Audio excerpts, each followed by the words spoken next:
Hello साथियों, good morning, जय हिंद। मैं आकाश तिवारी आप सभी बच्चों का स्वागत करता हूं ऑनसेट एग्ज़ाम के चैनल पे।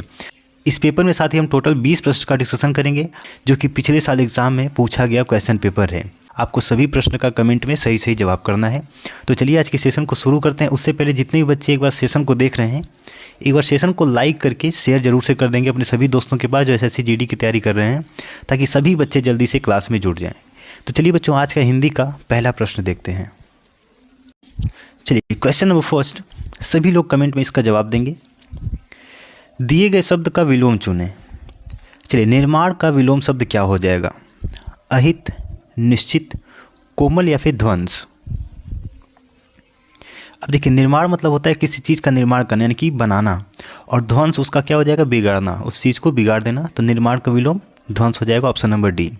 स्क्रीनशॉट लेते जाएंगे और सोने से पहले एक बार रिवीजन जरूर से करेंगे। रिवीजन नहीं करेंगे तो आप कितना भी मन से करेंगे, आप एग्जाम के टाइम पे भूल जाएंगे।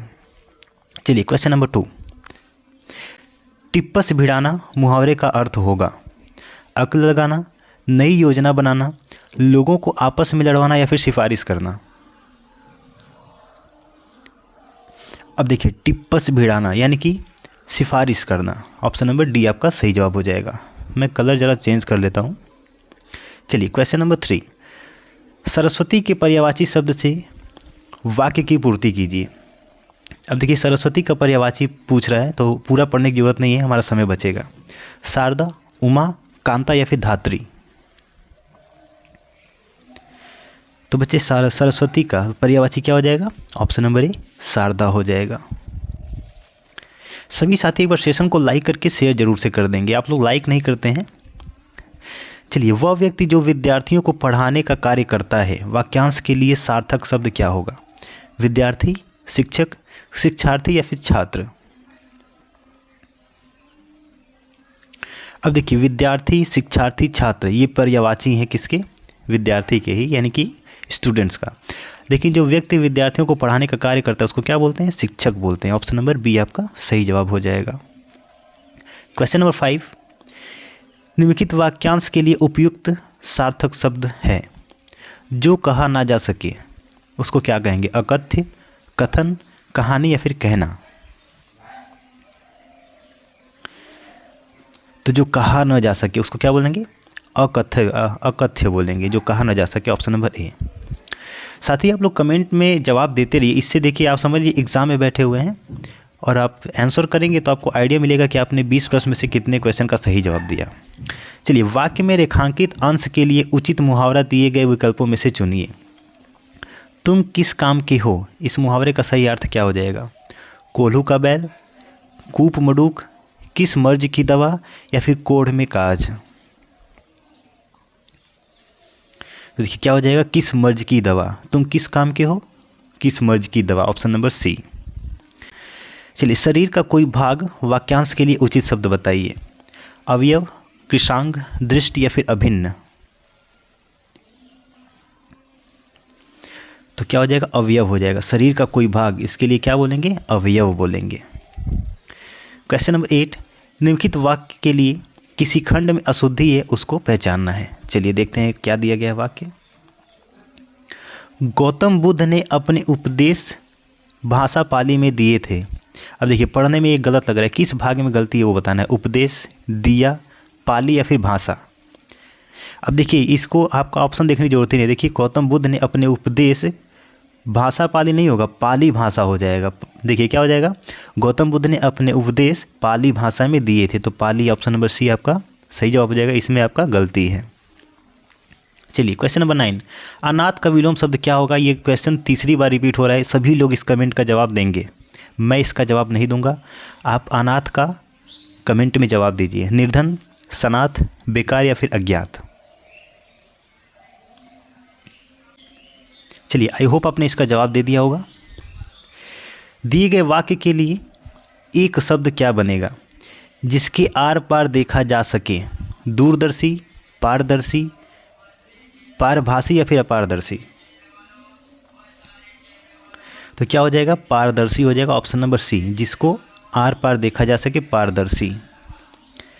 क्वेश्चन नंबर 11, रिक्त स्थान पर क्या शब्द आएगा? विश्व में किसकी ही प्रधानता है, ज्ञान की, वाणी की, धर्म की या फिर कर्म की? तो देखिए कई लोग यहाँ पे ज्ञान सोच रहे होंगे, वाणी सोच रहे होंगे, धर्म सोच रहे होंगे, लेकिन साथ ही अगर आपका कर्म ही नहीं रहेगा तो किसी भी चीज़ की प्रधानता नहीं मानी जाएगी। हमारे वेदों में, पुराणों में हर जगह सिर्फ कर्म को ही प्रधानता दिया गया है, क्योंकि कर्म ही पूजा है। आपने ये बहुत ही बार सुना होगा। चलिए क्वेश्चन नंबर 12। ऐ मेरे वतन के लोगों, गीत के बारे में क्या सच नहीं है? लता मंगेशकर ने स्वर दिया, प्रदीप ने लिखा, मथुरा डे ने सुर दिया या फिर श्री रामचंद्र ने संगीत दिया? तो देखिए इसे मथुरा डे ने सुर नहीं दिया था। ऑप्शन नंबर सी आपका सही जवाब हो जाएगा। यह सच नहीं है। लेकिन सुर किसने दिया था? तो याद रखेंगे लता मंगेशकर जी ने दिया था। ठीक है ना। चलिए क्वेश्चन नंबर 13। दिए गए शब्द का विलोम चुनिए। उत्थान का विलोम क्या हो जाएगा? गमन, चलन, जड़ या फिर पतन? तो साथी क्या हो जाएगा? पतन हो जाएगा। Option number D. आप लोग एक बार सेशन को लाइक ज़रूर से कर दीजिए और इसको शेयर करके चैनल को सब्सक्राइब कर लीजिए। डेली यहाँ पे जीके और हिंदी का प्रीवियस ईयर क्वेश्चन का मॉडल पेपर डिस्कशन कर रहे हैं। दिए गए वाक्यांश के लिए एक शब्द चुनिए। रात में घूमने वाला क्या बोलेंगे? दिनचर, शनिचर, निशाचर या फिर खगचर? तो ऑप्शन नंबर बी हो जाएगा, निशाचर। Question number 15। पेड़ बढ़ता गया, इस वाक्य में प्रयुक्त संयुक्त क्रिया का नाम बताइए। कौन सी क्रिया है इसमें? नित्यता बोधक संयुक्त क्रिया, अनुमति बोधक संयुक्त क्रिया, अवकाश बोधक संयुक्त क्रिया या फिर समाप्ति बोधक संयुक्त क्रिया? अब देखिए इसमें अनुमति तो मांग नहीं रहा है, पेड़ बढ़ता गया, अवकाश भी इसमें नहीं दिख रहा है, समाप्ति भी नहीं है, तो बचा क्या? नित्यता बोधक संयुक्त क्रिया। ऑप्शन नंबर ए आपका सही जवाब हो जाएगा। पेड़ बढ़ता गया में नित्यता बोधक संयुक्त क्रिया है। Option number A is the right answer. चलिए निर्देश आपको पढ़ना बहुत ही ज़्यादा जरूरी है हिंदी में।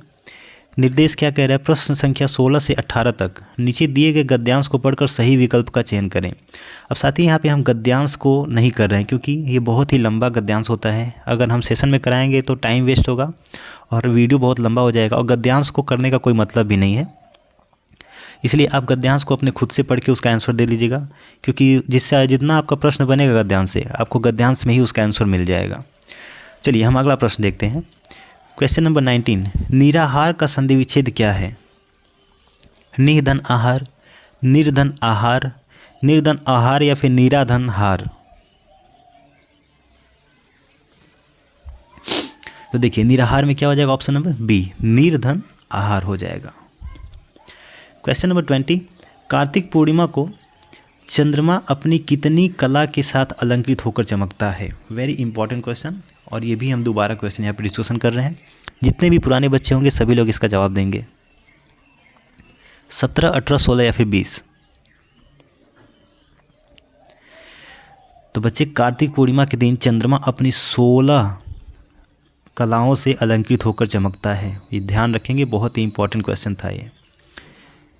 चलिए अगला प्रश्न। चलिए यहाँ पे हमारे पास 20 ही प्रश्न था। आपने कितने प्रश्न का सही जवाब दिया कमेंट में हमको ज़रूर बताएंगे और इस सेशन को लाइक करके शेयर करके चैनल को सब्सक्राइब कर लेंगे। डेली यहाँ पे जीके और हिंदी का previous year question paper discussion कराया जाता है। मिलते हैं साथ ही नेक्स्ट सेशन में। जय हिंद, वंदे मातरम।